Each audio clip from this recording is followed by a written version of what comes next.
पिछले 12 घंटों के अंदर बीती रात सारे डेवलपमेंट जो ईरान और अमेरिका के बीच में हुए, स्ट्रेट ऑफ होर्मुज में किस तरह से डेवलपमेंट हुए हैं, उन पर सारी खबरें, सारे अपडेट्स हम आपको बताएंगे। ये जो खबरें आ रही हैं उसके मुताबिक बीती रात स्ट्रेट ऑफ होर्मुज में लगातार धमाकों की आवाजें सुनाई दे रही, जो दावे ईरान की तरफ से किए जा रहे हैं। ईरान ने कहा है कि जिस तरह से अमेरिका ने ईरान के 2 टैंकरों यानी तेल जहाजों पर हमला किया स्ट्रेट ऑफ होर्मुज में, उसका बदला लेते हुए ईरान ने भी एक ऑयल टैंकर यानी तेल के जहाज पर कब्जा कर लिया। इसके अलावा जो खबरें हैं, लगातार फायरिंग यानी गोलाबारी की घटनाएं हो रही हैं। लगातार ड्रोन यानी बगैर पायलट के हवाई जहाज अटैक हो रहे हैं। यानी स्ट्रेट ऑफ होर्मुज में तनाव अपने चरम पर और मामला धीरे धीरे एक बड़ी जंग की तरफ बढ़ता दिखाई दे रहा। इसके अलावा देखिए एक अहम खबर है, ईरान के खार्ग आइलैंड के पास स्ट्रेट ऑफ होर्मुज में बड़ी मात्रा में तेल रिसाव हो रहा, जिसकी तस्वीरें सैटेलाइट से भी देखी जा सकती है। यानी जो हमले हुए हैं उसमें ये आशंका जताई जा रही कि ईरान का जो ऑयल रिजर्व यानी तेल का जखीरा है, तेल का जो डिपो है, उसमें से कहीं पर अटैक हुआ है और उसका नतीजा ये था कि बड़ी मात्रा में तेल समुद्र में फैल रहा है। एक और अहम खबर, जिस तरह से अटैक हुए दुबई पर, खास तौर पर दुबई के एयरपोर्ट के आसपास, अब उसकी तस्वीरें सामने आ गई और एक मिसाइल गिरती दिखाई दे रही दुबई एयरपोर्ट के बेहद करीब, जिसका वहां पर मौजूद कुछ यात्रियों ने वीडियो भी बना जो सोशल मीडिया पर वायरल है। देखिए दुबई से, शारजा से, अबू धाबी से तमाम फ्लाइटें रोक दी गई। हाई अलर्ट है, लगातार सायरन बज रहे हैं और ऐसा लगता है कि संयुक्त अरब अमीरात और ईरान आमने सामने है और उसका नतीजा ये है कि पूरे दुबई में, अबू धाबी में अलर्ट है और लगातार हमलों की खबरें आ रही हैं। देखिए जिस तरह से हमला हुआ है ईरान के ऊपर, कल हमने देखा जिस तरह से ईरान के आइलैंड पर हमले हुए, अमेरिका ने अपने जहाजों को स्ट्रेट ऑफ होर्मुज से क्रॉस करवाने की कोशिश की। आखिर ये क्यों किया गया? ये एक प्रकार से क्या ईरान को उकसाने के लिए किया गया या उसके पीछे कोई बड़ा मकसद था? देखिए कई बड़े एक्सपर्ट बताते हैं कि कोशिश सिर्फ ये जानने के लिए थी कि अमेरिका ईरान पर एक बड़ी स्ट्राइक करता है तो ईरान की तरफ से क्या जवाब मिल सकता है, क्या ईरान के पास डिफेंस सिस्टम है, अगर ईरान रिस्पांस करता है तो कहां हमले कर सकता है। इस तरह से एक कोशिश हो सकती है ये जानने की कि ईरान की तैयारी कैसी है, और ईरान ने अपनी सारी तैयारी ही नहीं दिखाई, जमकर ठोका भी। अमेरिका के 3 जहाज खास तौर पर जिनको ईरान ने निशाना बनाया, संदेश साफ कर दिया है कि अगर आप हमारे घर में आएंगे तो पिटकर वापस जाएंगे। इसके साथ ही देखिए जो ईरान का रिस्पांस था, जिस तरह से यूएई पर अटैक हुए, कल जिस तरह से ड्रोन अटैक हुए फुजैरा के ऊपर, इसने एक बार फिर ये बात साफ कर दी कि अगर ईरान पर कोई एक्शन होता है तो इसका खामियाजा पूरे अरब देशों को झेलना पड़ेगा। यही वजह कि एक बार फिर बड़ी खबर आएगी सऊदी अरब से। सऊदी अरब ने ट्रंप की मदद करने से साफ इनकार कर दिया है, खास तौर पर अगर ट्रंप कोई बड़ा एक्शन करते हैं, बड़ा ऑपरेशन करते हैं ईरान के खिलाफ।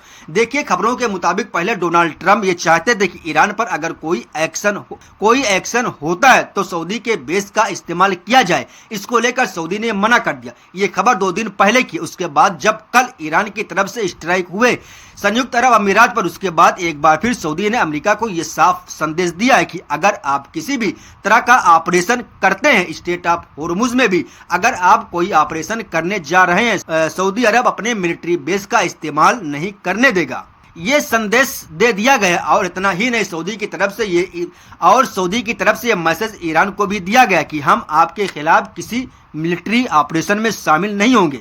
देखिए पिछली बार सऊदी पर अटैक होने की बड़ी वजह यह थी कि सऊदी के जो बेस हैं वहां पर अमेरिकी जेट्स F-35, F-16, F-18 ये जो तैयारे उतर रहे थे और इन सब की एक तस्वीर सैटेलाइट ईरान तक पहुंच रहे थे। इसलिए ईरान ने हर उस बेस को नुकसान पहुंचाया अरब देशों के जहां पर अमेरिकन फोर्स थे, चाहे वो संयुक्त अरब अमीरात हो, चाहे सऊदी हो, चाहे बहरीन हो, कुवैत हो, कतर हो। आप जानते हैं जितने बेस पर अमेरिकन फौजें हैं, हर उस देश पर हमले हुए, उनके बेस पर हमले हुए। इन्हीं को देखते हुए आपने कल संयुक्त अरब अमीरात की हालात देखी है, जिस तरह से हमले हुए हैं। उसके बाद सऊदी ने यह फैसला किया कि हम मिलिट्री ऑपरेशन में शामिल नहीं होंगे और यही रुख ओमान का पहले बताया जा रहा है। इसके अलावा इराक ने अपना स्टेटमेंट साफ कर दिया है कि ऑपरेशन नहीं होगा। यानी आप देखिए कई मुस्लिम देश अरब देश हैं जो इस बात को मान के चलते हैं कि अमेरिका उनकी रक्षा नहीं कर सकता। अगर ईरान ने मिसाइल फायर की, फतह का कोई मुकाबला नहीं, खुर्रम शहर का मुकाबला नहीं, सेजिल को नहीं रोका जा सकता और बड़ा खामियाजा होगा इन देश को। इसलिए मुस्लिम देश अब किसी भी मिलिट्री ऑपरेशन का हिस्सा नहीं बनना चाह रहे। हम इसमें संयुक्त अरब अमीरात को शामिल नहीं करते। संयुक्त अरब अमीरात और ईरान के जो हालात हैं वो इस समय एक जंगी हालात हैं, इसमें कोई शक नहीं। और देखिए खबरें पहले से थी कि संयुक्त अरब अमीरात जिस तरह से इजराइल से डिफेंस सिस्टम ले रहा है, अमेरिका के जहाज वहां पहुंच रहे हैं, इससे साफ था कि संयुक्त अरब अमीरात एक बड़े ऑपरेशन का हिस्सा होने जा रहा है। इसके अलावा देखिए एक बेहद अहम खबर है जो इस और इशारा करती है कि डोनाल्ड ट्रंप और पुतिन के बीच में एक बड़ा ऑयल वार शुरू हो चुका है। देखिए ईरान और संयुक्त अरब अमीरात के बीच जो कुछ हो रहा है, अरब में गल्फ कंट्रीज में तेल के कुएं, लेकिन इसका एक बड़ा कनेक्शन रूस के साथ भी आप नोटिस कीजिए। आप नोटिस यानी गौर कीजिए, कल जब ईरान के ऊपर हमला हुआ, केसम आइलैंड और ये सब आइलैंड पर हमले हुए और ईरान ने अमेरिका के जहाजों पर हमला किया, संयुक्त अरब अमीरात पर हमला किया, उसके फौरन बाद खबर आती है रूस से कि रूस के रोस्तों में यूक्रेन के अटैक हुए। यूक्रेनियन ड्रोन ने रिफाइनरी को निशाना बनाया। देखिए रूस की एक बहुत बड़ी रिफाइनरी है, पर्म रिफाइनरी, जहां ऑयल का कारोबार होता है, उसके ऊपर सीधा ड्रोन स्ट्राइक होती है। आप देखिए पिछले एक महीने में ये मैंने भी नोटिस किया है। बड़े खास तौर पर जब भी ईरान की तरफ से कोई बड़ा अटैक होता है या ईरान कोई बड़ा एक्शन लेता है, उसके फौरन बाद नतीजा ये होता है कि यूक्रेन रूस के ऑयल ठिकानों पर हमला कर देता है। क्या यूक्रेन की तरफ से ये हमले खास तौर पर रूस की रिफाइनरी पर तेल के ठिकानों पर हमले किया डोनाल्ड ट्रंप और अमेरिका के इशारे पर हो रहे? अगर ईरान एक्शन लेता है तो फौरन यूक्रेन हमला क्यों कर देता है रूस पर?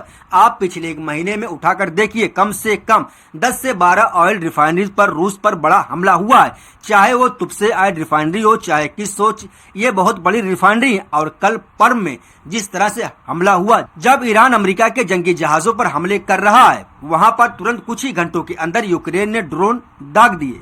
ऐसा लगता है मानो इसका मिडिल ईस्ट और ईरान से सीधा ताल्लुक है। मैं जो कहना चाह रहा हूं कि क्या पुतिन पर ये दबाव बनाने की कोशिश हो रही है और एक बड़ा ऑयल वार छिड़ गया है। अमेरिका अपना ऑयल बेचना चाह रहा है इंटरनेशनल मार्केट में, और जो रूस का तेल है और ईरान का तेल, इसको रोकने की कोशिश है, चीन को रोकने की कोशिश है, चीन के व्यापार को रोकने की कोशिश है। और बड़ी हैरानी की बात यह है कि बस चंद दिनों बाद डोनाल्ड ट्रंप चीन जाने वाले हैं और हालात ये है कि चीन और अमेरिका के बीच तनाव अपने चरम पर है और यूनाइटेड नेशन यानी अक़वाम मुत्तहिदा में चीन वीटो कर रहा है उस प्रस्ताव को जो अमेरिका लाया था ईरान के खिलाफ स्ट्रेट ऑफ हॉर्मुज को खोला जाए।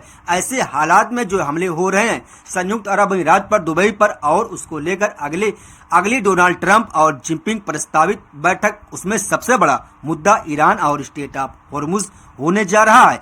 अब सवाल ये है कि इस डील में, इस मुलाकात में क्या ट्रंप और शी जिनपिंग की मुलाकात ईरान को लेकर, स्ट्रेट ऑफ हॉर्मुज को लेकर कोई बड़ी खबर लेकर आएगी? क्या अमेरिका ने अपना ऑपरेशन बड़ी जंग को अब तक इसलिए रोक रखा है क्योंकि ट्रंप की मुलाकात होनी है शी जिनपिंग से? और क्या इस मुलाकात के फौरन बाद एक बार फिर मुकम्मल जंग देखने को मिलेगी और सीजफायर पूरी तरह से खत्म हो जाएगा? ये जो हमले हो रहे हैं, आप देखिए कि ये नियंत्रित हमले हो रहे हैं कि अमेरिका और यूएई ने कुछ आइलैंड पर फायर किया, ड्रोन हमले किए, लेकिन एक पूरी जंग नहीं छिड़ती दिख रही है।